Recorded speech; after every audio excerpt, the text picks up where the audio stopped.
নমস্কাৰ, দিনটোৰ খবৰলৈকে সকলোকে স্বাগতম জনাই ষ্টুডিঅ'ত মই চম্পক। প্ৰথমে চাওঁ আহক হেডলাইনছ। অসমীয়া ভাষাই লাভ কৰিলে ধ্ৰুপদী ভাষাৰ স্বীকৃতি, চাকৰি হেৰুৱাব 17গৰাকীকৈ আৰক্ষী। অৰবিন্দ কেজৰিৱালে খালী কৰিলে চৰকাৰী বাসগৃহ, দুৰ্নীতি নিবাৰক শাখাৰ জালত আৰক্ষী বিষয়া। 21খন জিলাত আজিৰে পৰা কাৰ্যক্ৰম হ'ব 39খনকৈ জিলা। 6 অক্টোবৰত বিতৰণ কৰা হ'ব নিযুত মইনা আঁচনিৰ ধন। পৌৰ কৰ্মচাৰীৰ ৰাজ্যজুৰি প্ৰতিবাদ দেখিবলৈ পোৱা গৈছে। হঠাৎ নোহোৱা হ'ল গুগল মেপৰ পৰা 37 নং ৰাষ্ট্ৰীয় ঘাইপথ। এতিয়া আহিছোঁ বিতং খবৰলৈ। অসমীয়া ভাষাই লাভ কৰিলে ধ্ৰুপদী ভাষাৰ স্বীকৃতি। ৰাজ্যজুৰি এতিয়া ইয়াকে লৈ প্ৰতিক্ৰিয়া ব্যক্ত কৰিছে সকলোৱে। সকলো দল সংগঠনে ইতিমধ্যে উৎসাহিত হোৱা দেখিবলৈ পোৱা গৈছে। সমগ্ৰ অসমবাসী এতিয়া গৌৰৱান্বিত। অসমীয়া ভাষাই ধ্ৰুপদী ভাষাৰ স্বীকৃতি লাভ কৰাৰ লগে লগে সকলোৱে এতিয়া উৎফুল্লিত হোৱা দেখিবলৈ পোৱা গৈছে। আমাৰ হাতত মতামত আছে, আমি আপোনালোকক মতামত ঘূৰাব বিচাৰিছোঁ। ভাষাই জগত সভালৈ এক নতুন যাত্ৰা আৰম্ভ কৰিলে। অসমীয়া ভাষাই উজ্জ্বল সুজ্জ্বল কহিনুৰ পিন্ধি হাঁহি জ্যোতিৰূপা হ'ব। মই পুনৰ এবাৰ এই ভাষাটোক জীয়াই ৰখাৰ বাবে ভাষা সাহিত্যৰ গৱেষণা কৰি এই ভাষাটোক এই পৰ্যায়লৈ লৈ অহাৰ বাবে মই প্ৰতিগৰাকী অসমীয়ালৈ আজিৰ এই সুন্দৰ দিনটোত অভিনন্দন জনাইছোঁ। অসমীয়াই উদযাপন কৰিছে যে অসমীয়া ভাষা ভাৰতৰ অন্যতম ধ্ৰুপদী ভাষাৰূপে মোদী চৰকাৰে স্বীকৃতি দিছে। গতিকে প্ৰথমেই আমাৰ দেশৰ মাননীয় প্ৰধানমন্ত্ৰী নৰেন্দ্ৰ মোদী ডাঙৰীয়া, গৃহমন্ত্ৰী অমিত শ্বাহ ডাঙৰীয়া, সাংস্কৃতিক দপ্তৰ তথা অন্যান্য সংশ্লিষ্ট দপ্তৰৰ সকলো বিষয়ববীয়া, তেখেতসকলক ধন্যবাদ জনাইছোঁ। আৰু এই গোটেই প্ৰক্ৰিয়াটো ত্বৰান্বিত কৰি তাহানি শিক্ষামন্ত্ৰী হৈ থকাৰ দিনৰ পৰা আজিলৈকে নিৰৱচ্ছিন্নভাৱে এই কামত লাগি থকা অসমৰ মাননীয় মুখ্যমন্ত্ৰী ডক্টৰ হিমন্ত বিশ্ব শৰ্মাকো এগৰাকী কৃতজ্ঞ অসমীয়া ৰূপে মোদী ডাঙৰ পিছতেই তেখেতক আমি ধন্যবাদ জনাইছোঁ। অৱশেষত অৰবিন্দ কেজৰিৱালে খালী কৰিলে চৰকাৰী বাসগৃহ। দিল্লীৰ মুখ্যমন্ত্ৰী হৈ থাকোঁতে লাভ কৰিছিল চৰকাৰী বাসগৃহ আৰু তাৰ পিছত আজিৰ দিনটোত অৰবিন্দ কেজৰিৱালে সলনি কৰিলে চৰকাৰী বাসগৃহ ত্যাগ কৰি তেখেতে ৰাওনা হ'ল নিজ বাসগৃহলৈ।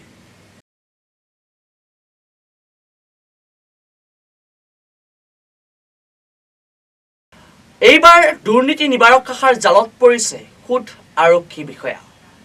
প্ৰতিটো সময়ত দেখিবলৈ পোৱা যায় দুৰ্নীতি নিবাৰক শাখাই বহু লোকক আটক কৰি আহে।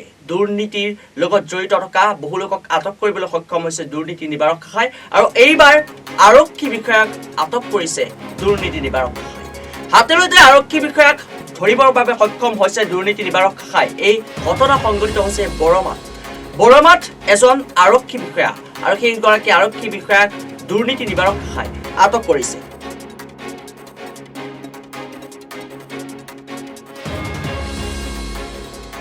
অতি শীঘ্ৰে ছাত্ৰীসকলে লাভ কৰিব নিযুত মইনা আঁচনিৰ ধন, যি কথা স্পষ্ট কৰিলে মুখ্যমন্ত্ৰী ডক্টৰ হিমন্ত বিশ্ব শৰ্মাই। মুখ্যমন্ত্ৰী ডক্টৰ হিমন্ত বিশ্ব শৰ্মাই ফেচবুক লাইভ যোগে এই কথা ঘোষণা কৰিলে যে অতি শীঘ্ৰে নিযুত মইনা আঁচনিৰ ধন সোমাব ছাত্ৰীসকলৰ একাউণ্টত। কেইদিনমান আগতে মই ব্ৰডকাষ্টত কৈছিলোঁ যে অহা 6 তাৰিখে আমি নিযুত মইনা আঁচনিৰ ধন 6 তাৰিখৰ পৰা আমি বিতৰণৰ শুভ আৰম্ভণি কৰিম।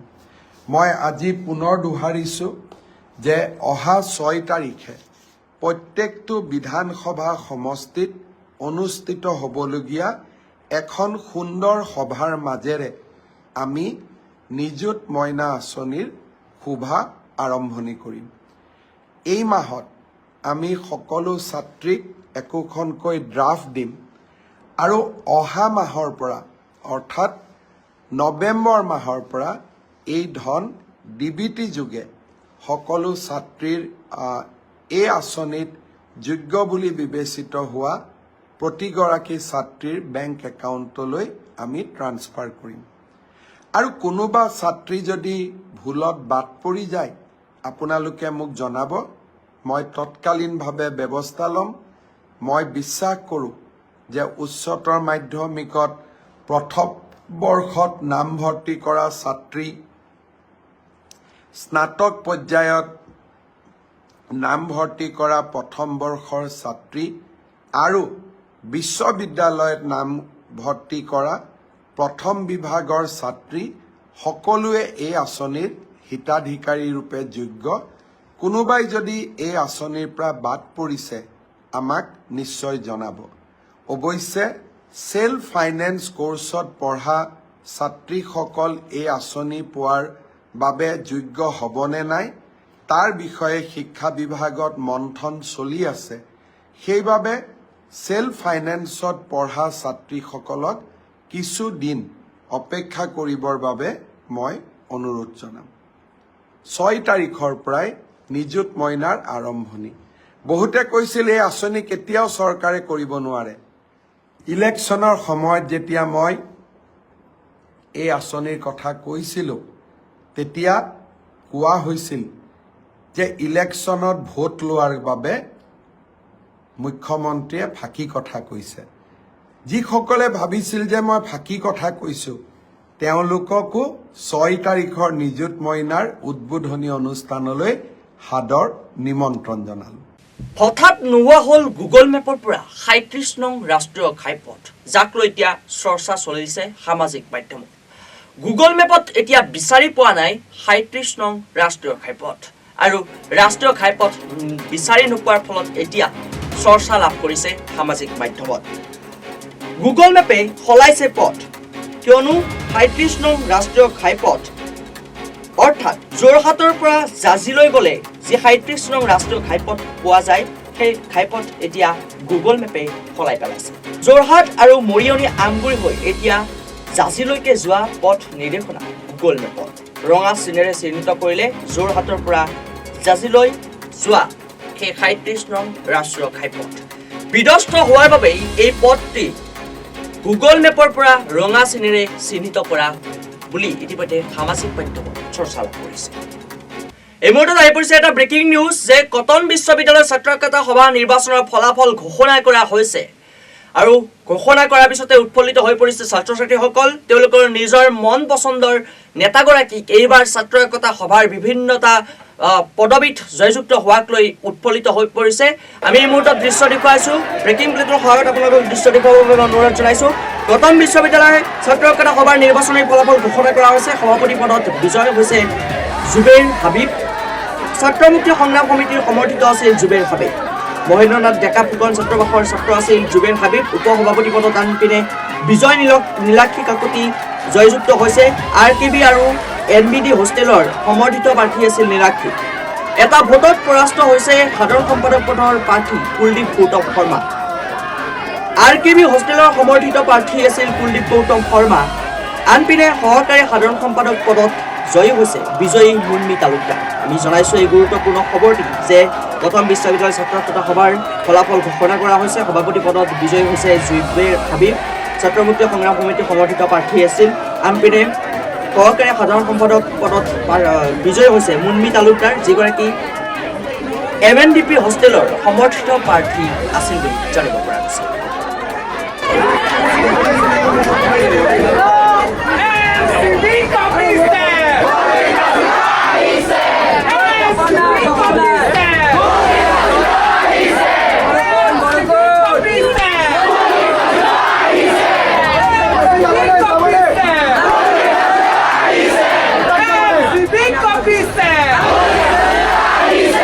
অন্য এক খবৰ, বিদেশ মন্ত্ৰী ডক্টৰ S জয়শংকৰে চৰকাৰী ভ্ৰমণসূচীৰে ওলাই আহিছে। আজিৰ দিনটোত শ্ৰীলংকাত উপস্থিত হ'ব ডক্টৰ S জয়শংকৰ। বিদেশ মন্ত্ৰীগৰাকীয়ে শ্ৰীলংকাত উপস্থিত হৈ ৰাষ্ট্ৰপতিৰ সৈতে মুখ্যমন্ত্ৰীক সাক্ষাৎ কৰিব বিদেশ মন্ত্ৰীজনে। আমি জনাইছোঁ এই মুহূৰ্তত এটা ডাঙৰ খবৰ, বিদেশ মন্ত্ৰী ডক্টৰ S জয়শংকৰে চৰকাৰী ভ্ৰমণসূচীৰে আজি শ্ৰীলংকাত উপস্থিত হ'ব। তেওঁ শ্ৰীলংকাত ৰাষ্ট্ৰপতিগৰাকীৰ লগতে প্ৰধানমন্ত্ৰী ডক্টৰ হাৰ্ণে সাক্ষাৎ কৰিব বুলি খবৰ আহি পৰিছে। পৰৱৰ্তী খবৰ, 17গৰাকীকৈ আৰক্ষী বিষয়াই হেৰুৱাব এতিয়া নিজৰ পদ। 17গৰাকীকৈ আৰক্ষী বিষয়াক ইতিমধ্যে জাননী প্ৰদান কৰিছে উচ্চতম ন্যায়ালয়ে। তেওঁলোকে ইতিমধ্যে ভুৱা নথি পত্ৰৰে চাকৰি লোৱাৰ অভিযোগ উত্থাপন হৈছে, আৰু সেই অভিযোগৰ ভিত্তিতে হয়তো চাকৰি হেৰুৱাব লাগিব পাৰে 17গৰাকীকৈ আৰক্ষী বিষয়াই। এই কথা ইতিমধ্যে স্পষ্ট কৰিছে উচ্চতম ন্যায়ালয়ে।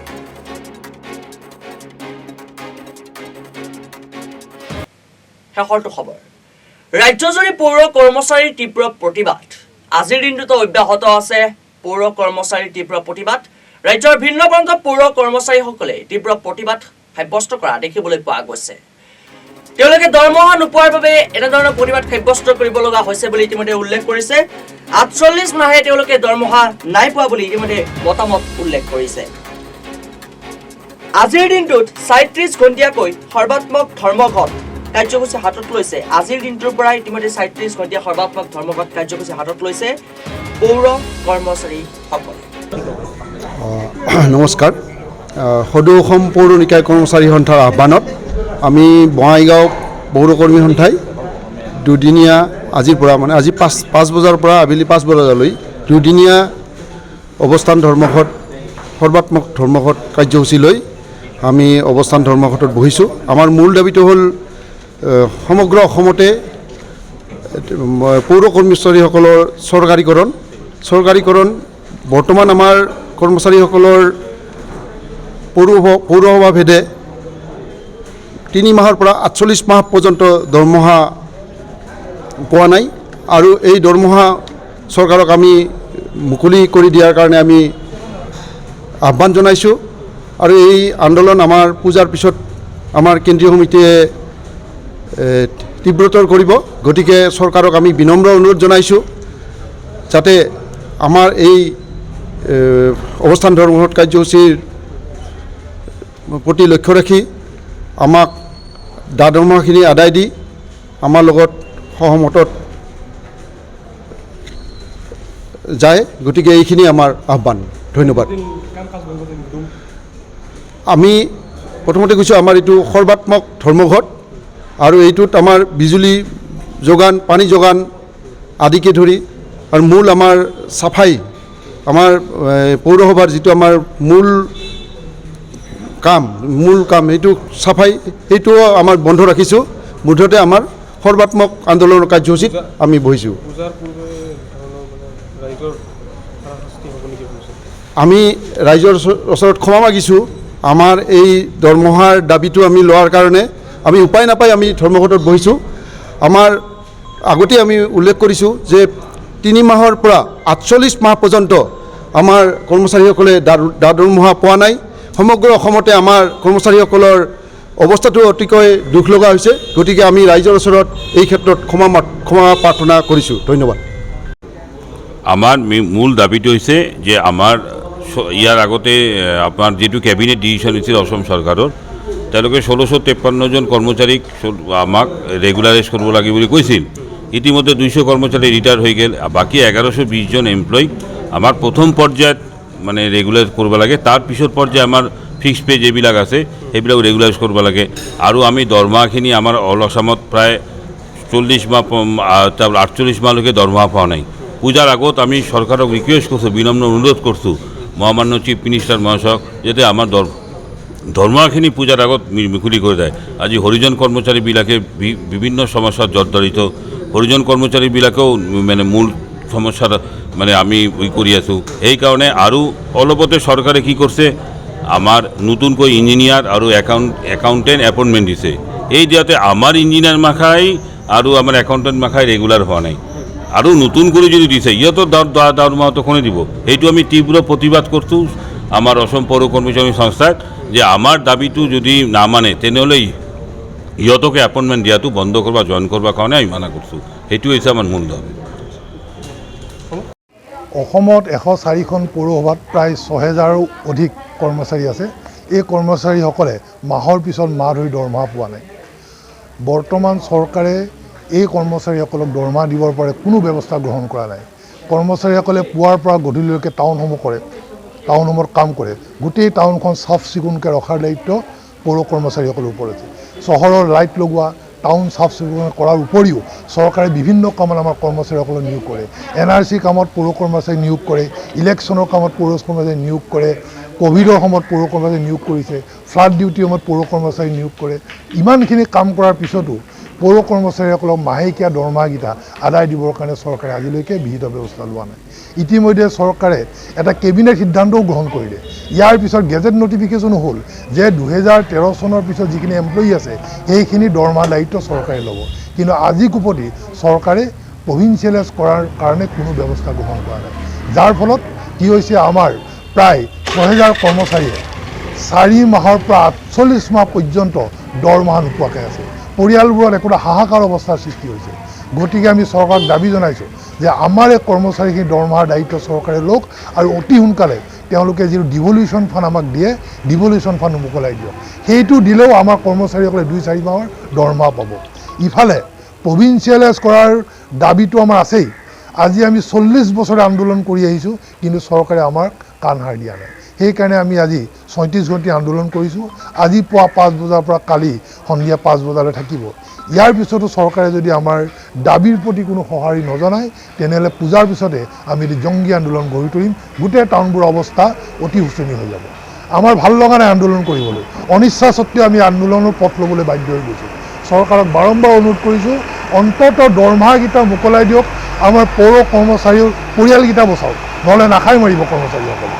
গতিকে আমি আন্দোলনৰ জৰিয়তে আপোনালোকৰ জৰিয়তে অনুৰোধ কৰিছোঁ আমাৰ দাবী চৰকাৰে দৰমহা নোপোৱালৈকে কিমান ৰিটায়াৰ হৈ গ'ল, কিমান মৃত্যু হৈ গ'ল, এতিয়া আজিলৈকে কোনো ইয়াৰ লগে লগে দিনটোৰ খবৰৰ পৰা মই চম্পক মেধিয়ে বিদায় লৈছোঁ। পৰৱৰ্তী খবৰৰ বাবে চাই থাকিব ৰিপাব্লিক এনি।